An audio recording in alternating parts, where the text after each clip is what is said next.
There you are. We're on fire. We got another banger for you today. All types of mysterious TikToks that no one can explain. Crazy theories, strange videos. Join me on this deep dive as we try to make sense of it all. Let's get straight into it. What if the Galapagos Islands are the smoking crater of a fallen civilization? Most people have no idea that 90% of the island is restricted access. We're a network of islands. It's the Galapagos Islands. A lot of them you can't even go to. They're all protected. Listen to this. You know why they keep you at the Galapagos? Why, if you go, you're monitored 24/7. Why 98% of the islands are off limits to the public? It's because of places like San Cristobal Island.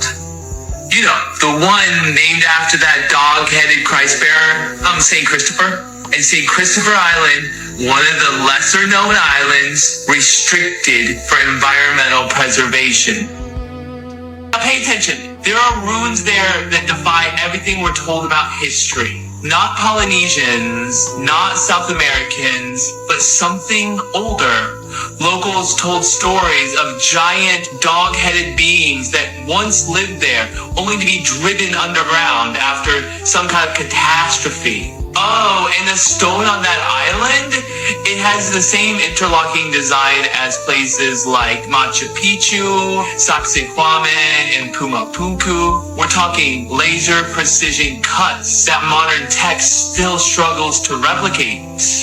And yet, the mainstream wants us to believe some primitive culture with no written language did this with copper chisels?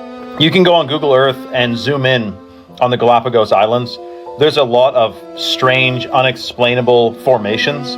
Also, a flat-topped mountain, which we know, if one has done any research into Devil's Tower and tabletop mountains, there's a going theory that it is an ancient tree that was cut down by one of the 200 angels that God sent to earth before he flooded it so that the giants couldn't climb the trees and survive the flood. That's the story in the Book of Enoch, man. So who knows what the Sam Dam happened there, but it is sus that most of the island is restricted, like Antarctica.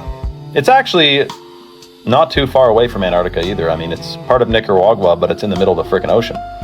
Let me know your thoughts below. Interesting. Area 51, Antarctica, the Grand Canyon, and then this place now. What exactly are they trying to hide from us? This is Hairy Benicle in Humpy, one of the most unknown places that nobody comes to. Some of these stone slabs, this is granite rock, okay? Some of these slabs are 4 meters by 4 meters, 150, 200 mil thick.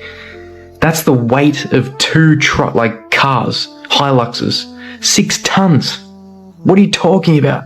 It's been dated to only a few thousand years old, 2, 3, 4,000 years old. They only dated it because of this weird little painting that they found in a cave. Now they're trying to tell us it's a burial site, an ancient burial site for important people. Well, I don't know about you, but that must be a hell of a lot of important people. There's tons of these huts. Some of these huts are completely closed off on each side, which doesn't really make any sense if you look at spiritual burials and things that they believe. I think we're looking at something that's 15, 20,000 plus years old, because it matches nothing in India for this time period that they're trying to tell us it's from. India's very, very advanced with the ancient architecture. This is quite an amateur site compared to other places in India. How were they splitting these ginormous boulders in half? There's no chisel marks, there's no little ditches where you put... Guys, that is a clean cut! There's no little ditches where you put timber wedges and let them soak and split the stone. Like, how were they doing this? There's stone boulders the size of minivans stacked up on The question is what stacked that? top of each other. 15 tons, 20 tons. Like, what's going on here? This is Hairy Benicle. Guys, what on earth is going on here? I'm starting to think that this might have been like some type of giant Nephilim cafeteria. This is like tables they was probably eating on is what I'm thinking. A Nephilim cafeteria. These stones were too massive to move. At Yangshan Quarry in eastern China, ancient builders carved giant blocks from the mountain. Some may have weighed up to 16,000 tons, But they were never taken away. The work stopped. The stones stayed. A forgotten project, too big for history to explain. Look how they even carved under it. They were getting ready to chop that giant slab off and transport it somewhere else. How were they cutting these slabs and how were they transporting this? This slab is as big as a cruise ship. What if the Bible was correct about giants, and traces of them still exist today? Ancient texts across the world describe massive humanoid beings, but one of the most disturbing accounts comes from the Bible itself. The book of Genesis and the book of Enoch both describe giant beings known as the Nephilim, entities said to exist before the Great Flood, and according to the texts, they were not fully human. Now here's where the theory gets strange. Around the world, there are massive rock formations that some people believe look less like mountains and more like petrified beings. Gigantic humanoid shapes embedded into landscapes, stone figures that resemble faces, hands, and massive bodies. And some theorists believe these are not statues at all, but the remains of something ancient, something turned to stone. And then there's another mystery. Almost every ancient civilization talked about giants. The Sumerians, the Greeks, the Norse, even Native American tribes, different cultures, same stories. So the question becomes, why did civilizations all across the earth describe giant beings if giants never existed? Because maybe myths are not always myths. Maybe they are fragmented memories of a world that existed before recorded history. What if the Bible was correct about All these giant weapons, artifacts, bowls, cafeterias? What's really going on? If you're enjoying this video, be sure to hit that like and subscribe button because we do these videos every single day. And I love to see you around here. So let's get straight back into the action. Let's talk about the most recent mud flood. The New Madrid earthquakes of 1811 and 1812 affected up to 2 million square miles of America. Basically, every area east of the Mississippi felt these earthquakes. The vibrations rang church bells over 1,000 miles away. I'm going off of first-hand accounts here, and the earth was literally turned into waves, shooting columns of sand and other materials up to 10 feet in the air. Large swaths of land sunk up to 50 feet. Entire towns were buried or swallowed in the mud. The Mississippi River rose at least 15 feet and began to flow backwards. Seismoluminescence from the quartz beneath the surface created orbs and flashes of light from the ground. Some claim there was an underground storm or underground thunder or even explosions beneath the surface. The Mississippi supposedly even boiled over. Look. Even some of the mounds or earthworks were submerged under the mud. Similar to the Mayan temples and pyramids, which were also buried from a mud flood, only the Mayan ones were largely reconstructed and restored. And it's important to remember some of these Mississippi River civilizations were bigger than London. Yeah, like the Cahokia mounds. I believe they need to restore that. That would be extremely cool to go see. The entire region was reshaped from these earthquakes. Some places flooded and were turned into swamps instantly, and the earth split and cracked for miles in some instances. Some of these cracks in the earth were too deep to climb out. Some areas were completely dissolved from liquefaction. And the earthquakes weren't limited to the Mississippi Valley, as a series of earthquakes hit the West Coast at the same time as well. Look.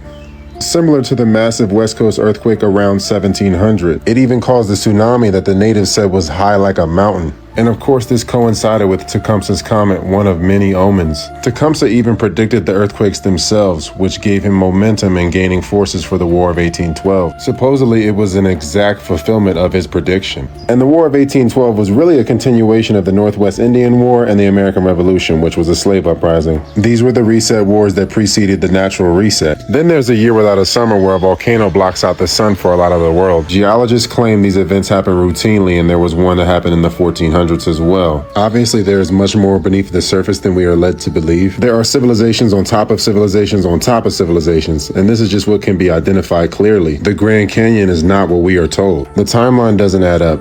The stratigraphy reveals that there are hundreds of millions of years missing in the projected age of the Grand Canyon. That's because the Grand Canyon has gone through multiple resets, whereas Petra here is clearly showing you that it is a melted building because it's younger. Let's look at the stages. You can see this building here is a lot younger and hasn't gone through many resets, but there is obviously heat damage throughout this building being displayed. When does the brick end and the mountain begin? This is all one structure with a pocket of survival. Clearly melted building. This entire mountain range was a metropolis. This is Ecuador. This is all over the world. Partly melted. Nobody carved this. Nobody built this unlevel, intricate building in the side of a mountain. The mountains were buildings. The biggest cave on Earth is near the New Madrid earthquake zone. America is the real old world. Buildings.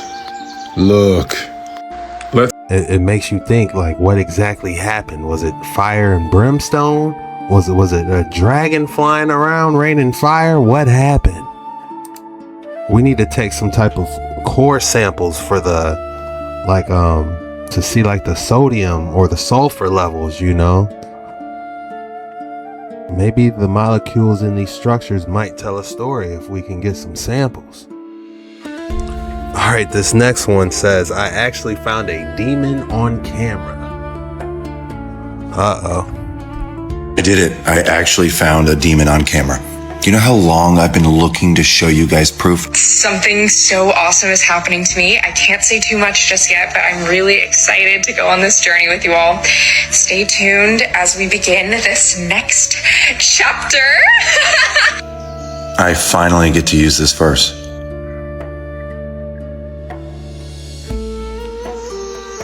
In the name of Jesus. I did it. I actually... No, those gotta be just some black contacts you can get from like a Halloween store or something. You know? But regardless, I'm staying far away. Scrolling on social media is draining your life. What's this next one talking about? The dots on this screen represent an adult life in months, assuming a life expectancy of 90. So if you're 18 years old right now, this is an optimistic estimate of the months that you have left. Take a second to take that in. Probably not as many as you would expect. And I'm sorry to say that it does get worse, because about a third of that time is going to be spent sleeping. On average, 126 of those months will go to school and your career. About 18 will be spent driving, 36 cooking and eating, 36 doing chores and errands, and about 27 in the bathroom and taking care of personal hygiene. So that leaves you with 334 months. This is where you pursue your passions and travel the world and leave your mark. How you spend this time is going to determine the quality of your life. So take a second and ask yourself, what do you want to do with that free time? Now, I would be willing to bet that scrolling through TikTok, binge watching Netflix, and playing video games probably did not come to mind. Not at all. But today, the average 18-year-old in the United States is on pace to spend 93% of their remaining free time looking at a screen. Imagine getting to the age of 90, seeing this visualization of how you spent all your time after the age of 18, and thinking about all the things you could have done that you did not do because you got distracted. The dots on this screen represent an... I'm about to go for a walk after this video. If it's nice outside after this video, we all need to go for a walk and listen to nature. Look at the fish inside a local lake or something. Walk on a trail, take a hike, visit your local zoo or fishing hatchery. You know, it's time to get outside. And so when you start looking at their temples, here's the Temple of Mars. Look at the columns. 1, 2, 3, 4, 5, 6, 7, 8 in the front. Now let's go to DC. Compare that to what you see here in these replicas. The U.S. Treasury, 1, 2, 3, 4, 5, 6, 7, 8. National Gallery of Art, 1, 2, 3, 4, 5, 6, 7, 8. Supreme Court, 8. Archives of the USA, 8 of them. Now let's go to the U.S. Capitol right here. Look at this. Same exact design. 8 pillars holding up that structure in the front at the entrance of this major temple. They have taken this stuff straight out of Rome, obviously. And you just think, well, Rome had a really cool style and they just wanted to copy it with every single building they have there. There's a reason they're wanting to bring us back to Mars and to occupy Mars. And the only way to occupy a god of war is to keep him occupied. with war, and then Armageddon will ensue. It's not going to end well for them.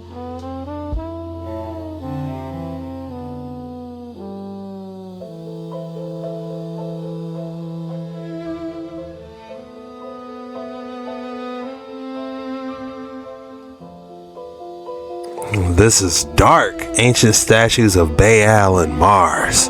When it comes to things like plants, this is something you've probably learned about in biology class, where plants are said to grow upwards due to a phenomenon known as gravitropism, which has everything to do with the pull of gravity. They say that plants have these unique properties within their cells, specialized things called statocytes, which contain starch-filled sacs called a myoplast, and that when the plant's orientation changes, let's say you knock it over, it's going to understand which direction it's oriented and try to grow upwards. And so this gravitropism has been seen in action. I thought that gravity had everything to do with this when I was growing up. However, I found out that they were claiming to grow plants in space.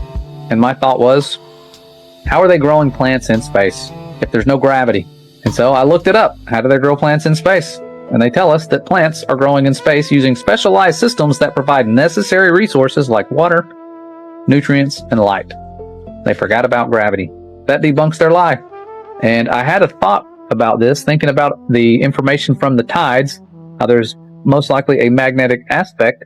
And I wondered if plants could grow differently if placed near a magnet, to prove that magnets are impacting their growth, not gravity. And I found out that many years ago, a scientist was figuring out just that. So here is a news reporter and a man telling you what magnets can do to plants. I think this should be common knowledge amongst farmers. Maybe it is, but check this out. Imagine if your plants and vegetables could germinate twice as fast as they do now.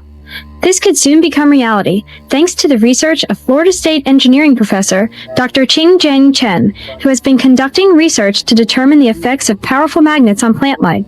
Chen has been working with magnets for the past 4 years and has found that they dramatically affect the speed of plant growth. Chen and his colleagues conduct their research at the National High Magnetic Field Laboratory. The laboratory develops and provides a variety of research magnets at the highest fields available in the world. Using a 1.5 Tesla magnet, which is 30,000 times stronger than the Earth's magnetic field, Chen exposed plant and vegetable seeds at different time intervals. In addition, he used a control group of seeds that were not exposed to the magnets at all.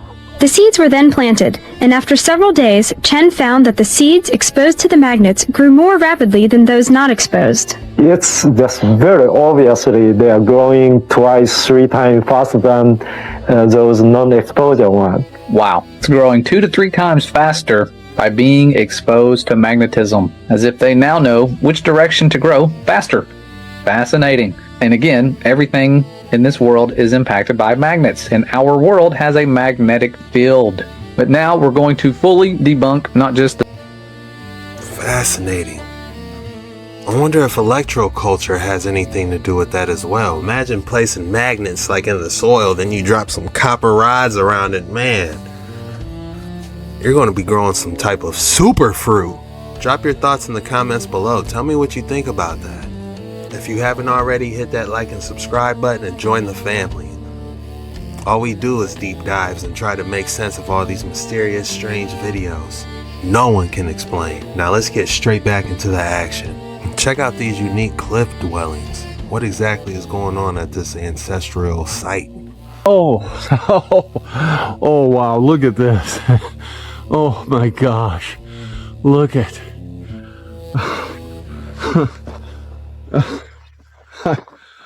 I am speechless.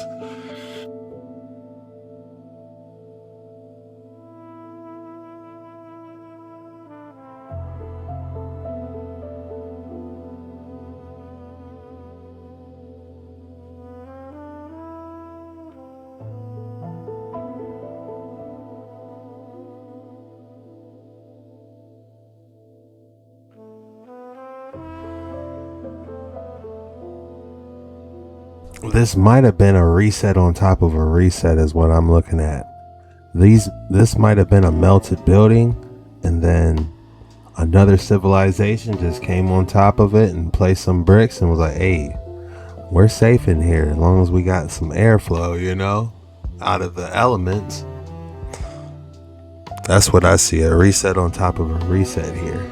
Something very odd and strange is going on in this home. Let's take a closer look. Okay, so I'm not sure how well y'all can see this. This is kind of a first for a home inspection. A gentleman was doing a home inspection in an affluent neighborhood when he found something suspicious located in the house. When he saw it, he couldn't believe his mind. And where it led to? Well, you'll see. Check it out. We are looking at a 3-story tube slide on the interior of this home. Now, I'm on the main floor. Down there is the basement. It would take me a ladder to get down there. Up there is the 2nd floor. You don't see this every day. So this slide comes from the 2nd floor living room all the way down through this area in the garage and comes out at the basement. My kids would freak out. But as a thorough quality inspector, obviously, I'm going to have to slide down this to make sure that it is functioning properly. This is kind of cool though. 3-story tube slide inside the house. Alright, well y'all requested it, so here goes. I'm too old for this crap. This thing is 3 stories high. Oh. Alright, here we go.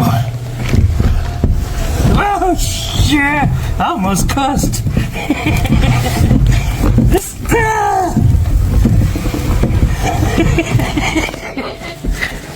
That thing is steep. Holy crap. And it ends up in this little playroom. That was interesting.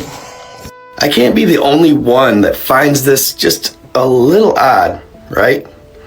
I mean, just given everything that's going on, I feel like maybe the inspector should have a little more sense of urgency on the whole situation. Maybe I'm overreacting. Let me know what you think in the comments.